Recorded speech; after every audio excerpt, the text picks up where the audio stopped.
Bonjour à tous, c'est Gilles Mansillon. Je viens à vous aujourd'hui brièvement pour discuter un petit peu d'astrologie.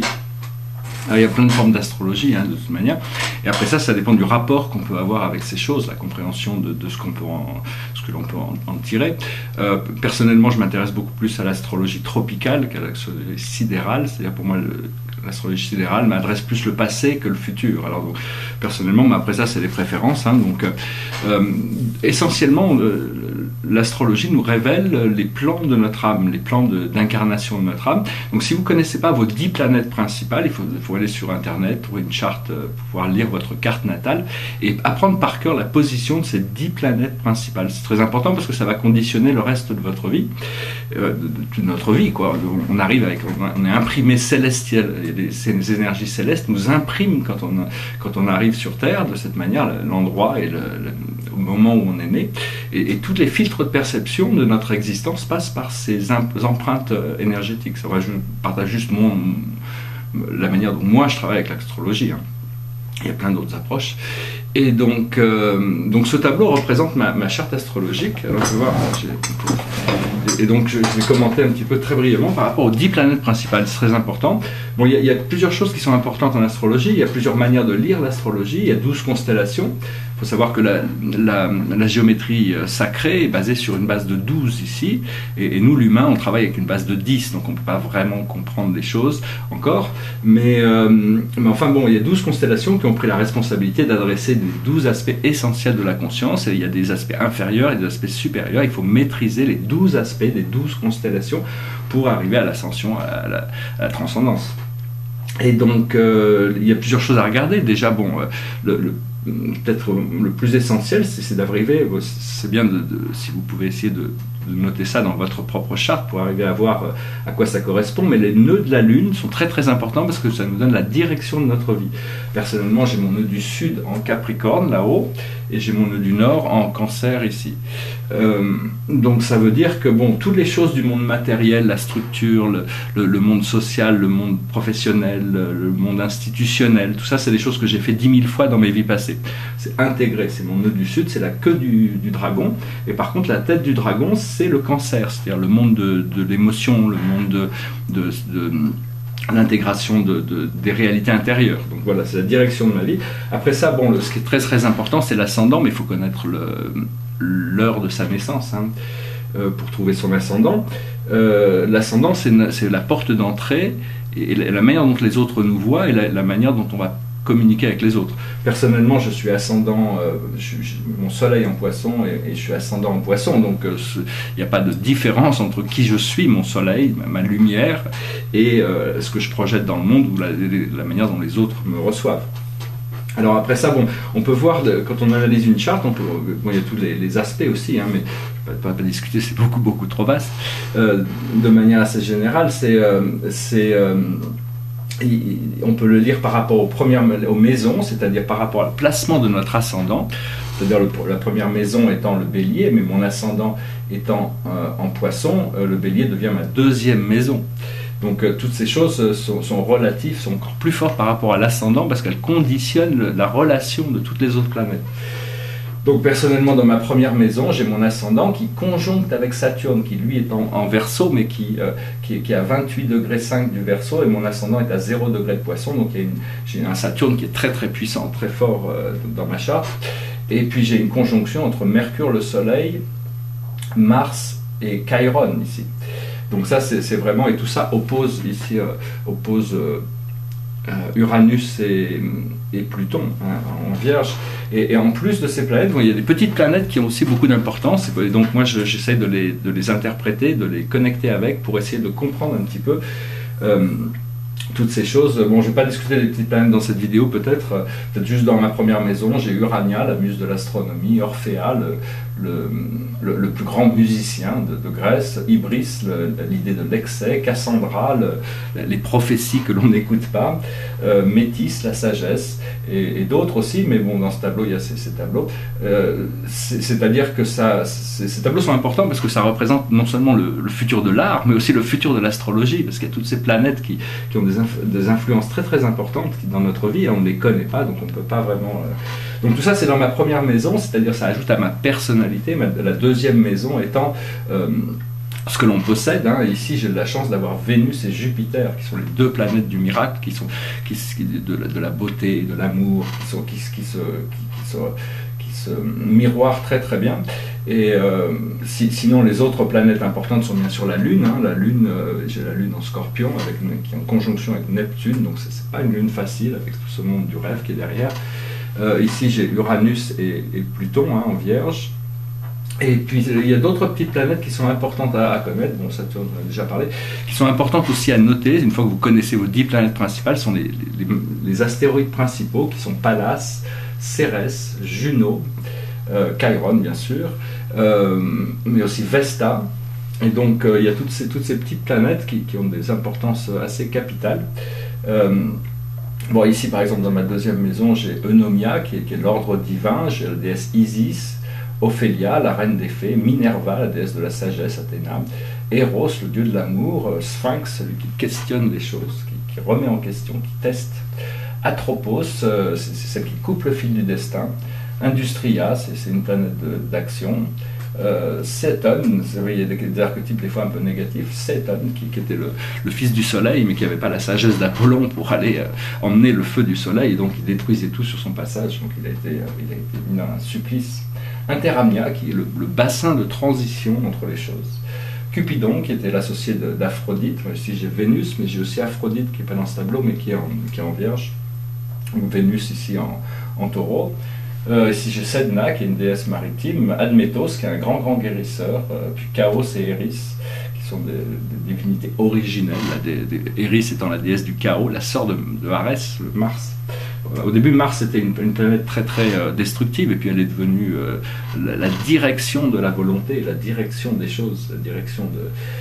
Et donc, moi personnellement, bon, je trouvais que mon Mars en Poisson était un petit peu délicat, mais vu qu'il est dans la première maison, ça me donne aussi beaucoup d'assurance par rapport aux choses. Après ça, il y a la troisième maison, hein, ici, moi je l'ai en Taureau. Alors là, j'ai que des petites planètes, j'ai Ornamenta, qui est une très belle planète, j'ai Diane, qui est Artémis, la déesse de la chasse. La sœur d'Apollon, Proserpina qui est Corée, qui est la dame de lumière qui avait été enlevée par Hadès pour devenir sa compagne dans les sous-mondes. La Séchis qui est celle qui tend le fil du destin, des moires. Némésis qui était la fille de la nuit qui avait été enfantée par Zeus et qui avait été un peu la mère d'Hélène indirectement. Fortuna c'est la planète de la fortune, donc c'est bien de l'avoir dans cette troisième maison, parce que bon, Egea, c'est une planète qui parle de l'hygiène, la prévention de la maladie. Je crois que c'était une fille de Asclepios, Asclepia, qui est le dieu de la médecine là-haut. Arachné, qui est celle qui tisse l'étoile, l'architecte, c'était une très belle femme qui avait fait des magnifiques tapisseries. Et ici Tantalus, pour Tantalus c'est un peu la folie, hein, c'est un peu la folie, c'est pas plus fou hein, par rapport à son histoire. Après ça, bon, je ne vais pas rentrer dans toutes ces histoires, mais bon, ici très rapidement j'ai Circe, c'était l'empoisonneuse, hein, ici en Gémeaux, dans ma quatrième maison. J'ai Requiem par contre, qui me permet de poser, faire une pause des choses. Eurydice, je ne sais pas très bien, c'était la compagne d'Orphée qu'il avait sauvé des enfers. Niobé, c'était la pleureuse, hein. Elle s'était vantée que ses enfants étaient plus beaux que ceux de Léto, qu'Apollon et Artémis, et finalement ils avaient tous été tués. Elle était si malheureuse, elle a été transformée en fontaine. Et Nessus, c'était celui qui avait un peu, il avait été tué par Hercule, hein, parce qu'il avait, je crois que c'était Hercule, ouais, je crois que c'est Héraclès. Puis là, il y a Chronos, hein, c'était un centaure, Nessus. Chronos aussi, qui est quand même qui est une planète qui est connectée directement à Saturne, qui est là-haut, hein, il y a toutes sortes de petits astéroïdes. Après ça, il y a la Pythia, ici, que j'ai en Cancer, qui est donc dans ma 1, 2, 3, 4, 5e maison. Pythia, c'est le destin, c'est-à-dire c'est la connaissance du futur, c'est l'oracle de Delphes. Puis là il y a Volcanus qui est une planète très importante. On n'a pas toujours des grosses planètes partout, mais on a des petites planètes partout. Et donc Volcanus c'est l'ingénieur c'est Héphaïstos, c'est le dieu de la forge, c'est lui qui crée toutes les technologies pour les dieux. Ce sont des êtres qui viennent d'un cycle supérieur, qui ont des connaissances supérieures, des sagesses supérieures, qui sont trouvées impliquées avec les races humaines. Après ça, il y a Hécaté, qui est une déesse de la Lune, qui est un petit peu, un peu agitée comme planète. Mais bon, j'ai Mecmec à côté, donc ça balance un petit peu. Mecmec, c'est le dieu de l'île de Pâques, c'est Arcturus, c'est un cheval. Ici, c'est Quewar. Quewar aussi, c'est des divinités nordiques. Quewar et Wewot, il a une moon qui s'appelle Wewot.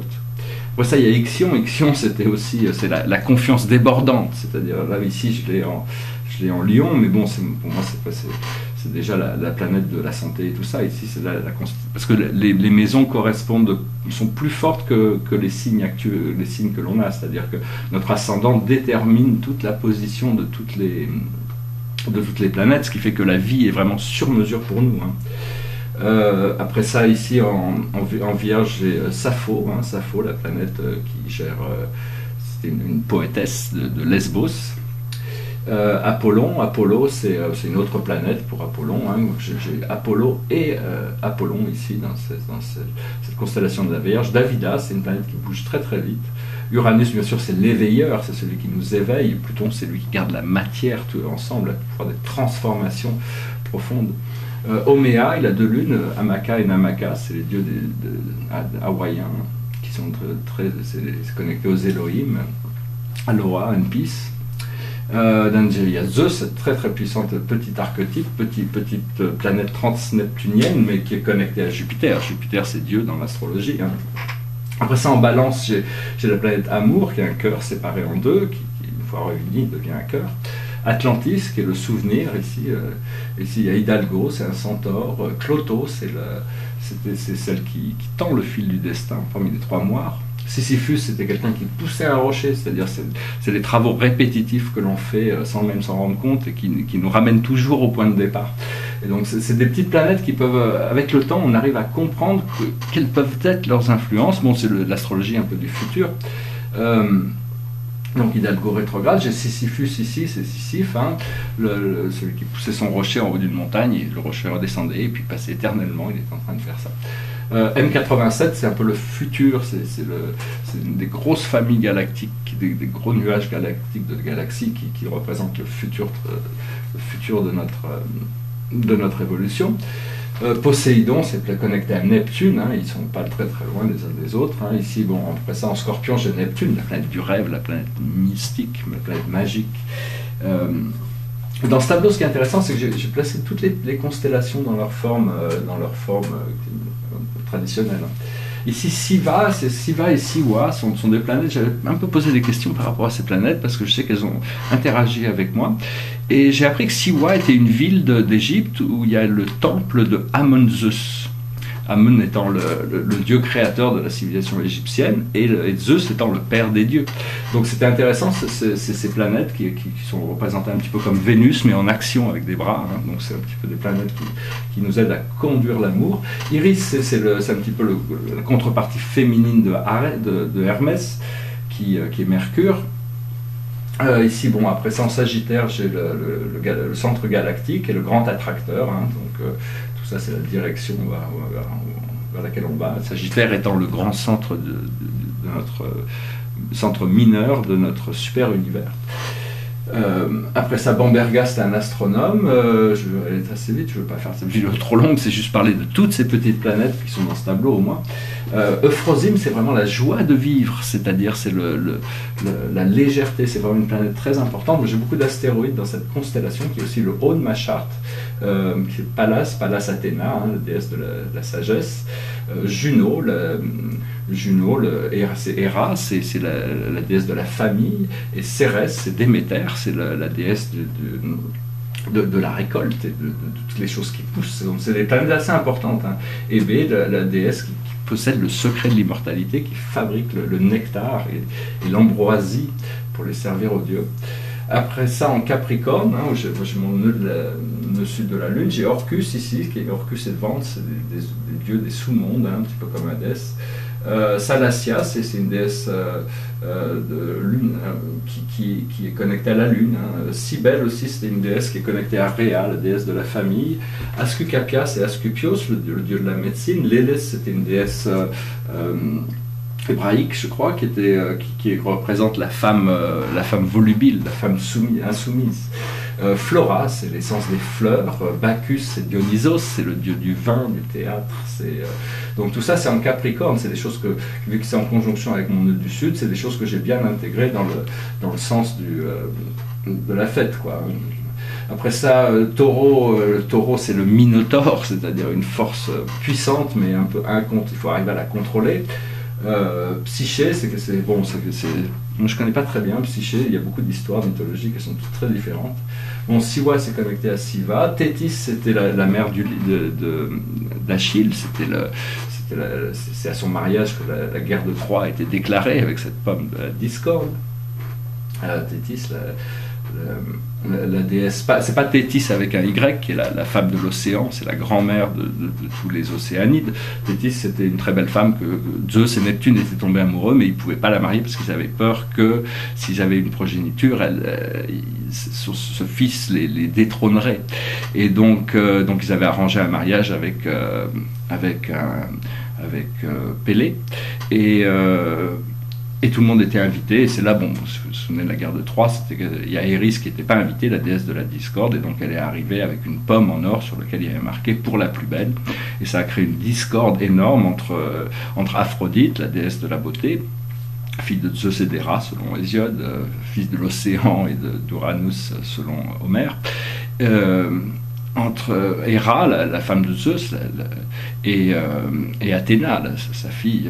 Donc bon, tout ça s'est résolu. Éventuellement, Aphrodite a eu le prix, mais bon, ça a déclenché toute cette guerre de Troie. Donc vous voyez, toutes sortes d'histoires. Bon, ici, en plus, il y a Victoria, qui était une déesse romaine très importante, la déesse de la victoire. Child, ça représente l'enfant intérieur, hein, cet enfant intérieur qu'on a. Toutes ces planètes ont des pouvoirs magiques. Icarus, c'est l'Icare, c'était celui qui s'est échappé du Minotaure en sortant du labyrinthe, c'était à Ménos, je crois. Et enfin, il a voulu voler trop haut et ses ailes sont fondues parce que son père était un inventeur qui avait inventé cette possibilité, cette machine à voler. Panacea, c'est la déesse qui guérit, c'est celle qui connaît le secret des plantes pour guérir. Toutes les plantes ont des pouvoirs magiques de guérir toutes les maladies. Un jour on comprendra qu'on n'a pas besoin des pharmaceutiques, il y a toutes sortes d'autres moyens de revenir à la santé. Europa, c'était celle qui avait été kidnappée par Zeus qui avait été kidnappée par Zeus, hein, c'était le taureau d'ailleurs, il s'était transformé en taureau pour la séduire, en taureau blanc avec des cornes dorées. Et il l'avait séduite, il l'avait kidnappée, il l'avait enlevée. Son père était très inquiet. Après ça, Vesta, c'est la déesse de la pureté, c'est la déesse de l'intégrité, hein, disons. Astraea, c'est plus la déesse de la pureté, Vesta, c'est l'intégrité. Enfin, c'est des déesses très pures. Hein. Il y a beaucoup de déesses qui ont choisi d'avoir des progénitures, et puis il y en a beaucoup d'autres qui ont choisi de rester vierges, de rester pures. Donc pour maintenir c'est des déesses originelles aussi qui étaient. Après ça, il y a Hopi ici. Chez Hopi ici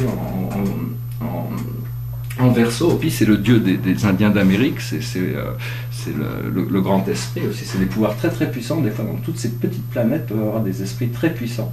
Pholus, c'était un centaure, mais un centaure assez évolué. C'était un ami de Chiron. Voilà, je crois que j'ai fait à peu près le tour. Je ne vais pas faire cette vidéo trop longue, ça fait quoi, 18 minutes déjà.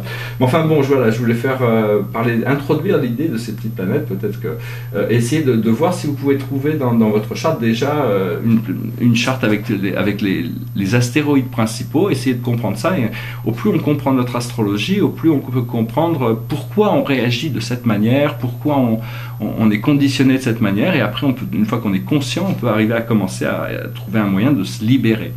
Voilà, j'espère que vous aurez trouvé cette vidéo intéressante. Je vous remercie, je vous souhaite une excellente journée. N'hésitez pas à commenter, à partager, à aimer. Et puis bon, j'espère que vous passerez une excellente journée. Ici, il fait beau, je vais essayer d'aller en profiter après ça pour sortir un peu. Namasté.